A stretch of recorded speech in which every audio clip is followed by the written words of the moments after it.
السلام علیکم خواتین و حضرات، ہم مرزا غالب کی غزل پڑھ رہے ہیں دیکھ کر در پردہ گر میں دامن افشانی مجھے۔ اس کے ایک شعر کا مطلب ہم پرسوں آپ کی خدمت میں پیش کر چکے ہیں، یعنی شعر نمبر 1 کا مطلب۔ آج ہم اس کے شعر نمبر 2 پر بات کریں گے۔ تو اس کا دوسرا شعر ہے: بن گیا تیغِ نگاہ یار کا سنگ فساں، مرحبا میں کیا مبارک ہے گراں جانی مجھے۔ تیغ کا مطلب ہوتا ہے تلوار، اور نگاہ یار کا مطلب ہوتا ہے محبوب کی نگاہ یا محبوب کی نظر۔ یہاں آپ اس سے مراد محبوب کی آنکھ بھی لے سکتے ہیں، کیونکہ مشہور یہ ہے کہ محبوب اپنے عاشق پر جب وار کرتا ہے تو پہلا وار اس کی نگاہوں سے ہوتا ہے۔ اس کی ادائیں، اس کے ناز، اس کے نخرے، یہ مرحلہ ذرا دیر میں آتا ہے۔ تو جب بھی محبوب عاشق کو کسی نظر سے جب عاشق کو دیکھتا ہے تو وہ اپنی نظریں اس کے لیے استعمال کرتا ہے، یعنی اپنی آنکھیں استعمال کرتا ہے۔ سنگ فساں، سنگ فساں کہتے ہیں وہ پتھر جس پر کوئی چیز تیز کی جاتی ہے، یعنی تلوار یا چھری یا خنجر۔ اسے عام زبان میں سان بھی کہتے ہیں، لیکن یہ غالب نے یہاں پر سان کی جگہ سنگ فساں استعمال کیا ہے، یعنی وہ پتھر استعمال کیا ہے کہ جس پر رگڑ کے کسی بھی چیز کی دھار بنائی جاتی ہے۔ آپ نے اکثر دیکھا ہوگا کہ جب آپ اپنی کوئی چھری یا کوئی کینچی یا چاقو کوئی چیز تیز کروانے کے لیے لے کر جاتے ہیں، تو جو آدمی تیز کر رہا ہوتا ہے، اب تو زمانہ تھوڑا سا ایڈوانس ہو گیا ہے، اس لیے اب اس کی جگہ مشین آ گئی ہے، وہ پتھر گھومتا ہے اور اس کے اوپر یہ کوئی بھی چیز جو آپ کو تیز کرانی ہو وہ رکھ دیتے ہیں اور اس سے چنگاریاں نکلتی ہیں، یہ بھی آپ نے دیکھا ہوگا، تو اس سے وہ تیز ہو جاتی ہے۔ تو پہلے وقتوں میں ایسا نہیں ہوتا تھا، پہلے وقتوں میں کوئی تیز پتھر لے کر تلوار یا خنجر وغیرہ کی دھار پر پھیرا کرتے تھے جس سے وہ تیز ہو جاتی تھی۔ تو اس کو سنگ فساں غالب نے استعمال کیا ہے، تو آپ بھی اس کو سنگ فساں استعمال کیجئے اس شعر میں۔ مرحبا کا مطلب ہوتا ہے واہ واہ، شاباش۔ گراں جانی کا مطلب ہوتا ہے سخت جانی، یعنی جان کا بمشکل نکلنا۔ یہاں پر آپ یہ معنی بھی کر سکتے ہیں۔ اب ہم اس شعر کی کچھ شرح کرنے کی کوشش کرتے ہیں۔ فرماتے ہیں کہ اگر آپ اس کے سیدھے سیدھے معنی کیجئے تو مرزا غالب فرماتے ہیں کہ میری سخت جانی مبارکباد کے قابل ہے، کیونکہ اس کی بدولت میں محبوب کی تیغ نگاہ یعنی تیز نظر کے لیے سان کا پتھر بن گیا۔ اب اس کو ذرا تھوڑا سا اور سمجھنے کی کوشش کرتے ہیں۔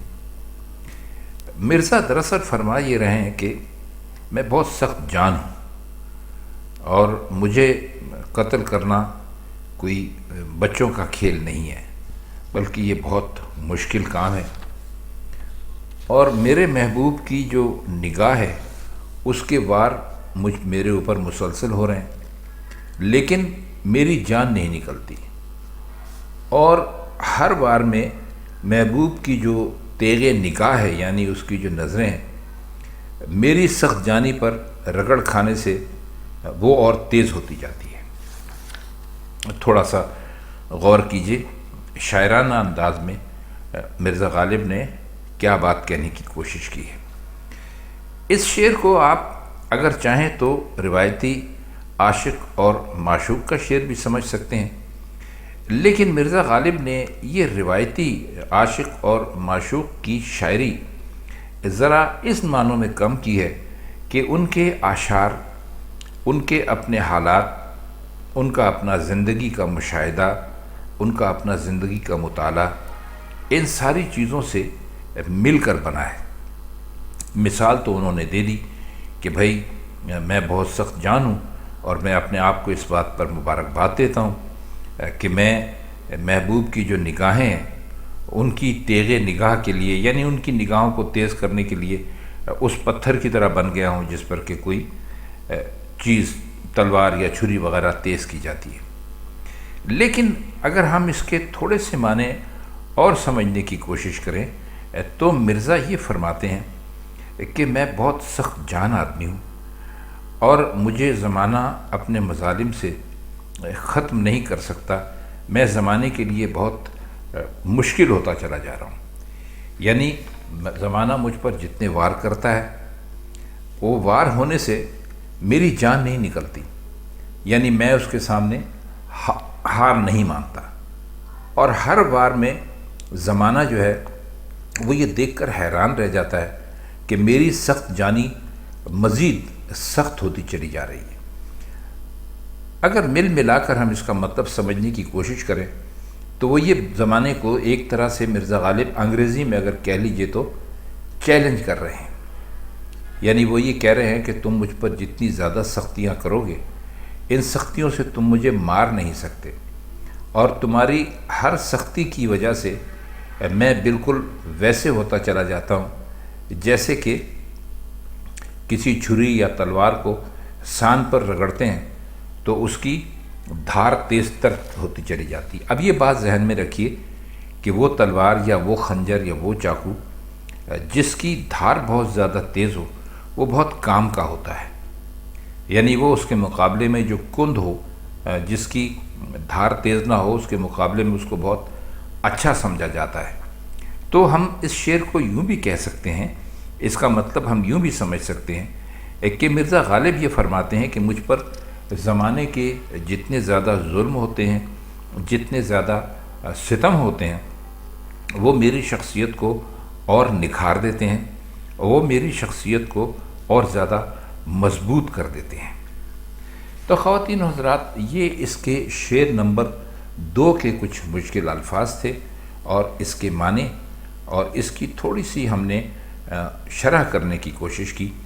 اصل میں مرزا غالب کا کلام تو ایسا ہے کہ آپ جتنا چاہیں اس سے نئے مطالب نکالتے چلے جائیں، لیکن چونکہ یہاں معاملہ نیٹ کا ہے، یوٹیوب کا ہے، تو ہم بہت زیادہ اس کے معنی کر کے وقت اس میں نہیں لے سکتے۔ ویسے بھی دوست ویڈیو لمبی ہو جائے چاہے وہ کتنی ہی زیادہ کام کی ہو، اسے پورا نہیں دیکھتے۔ تو میرے خیال میں ہم نے آج بہت کوشش کر کے آپ کے لیے مرزا غالب کے اس شعر کی جتنی بھی شرح ہم سے ممکن ہو سکتی تھی آپ کی خدمت میں پیش کر دی ہے۔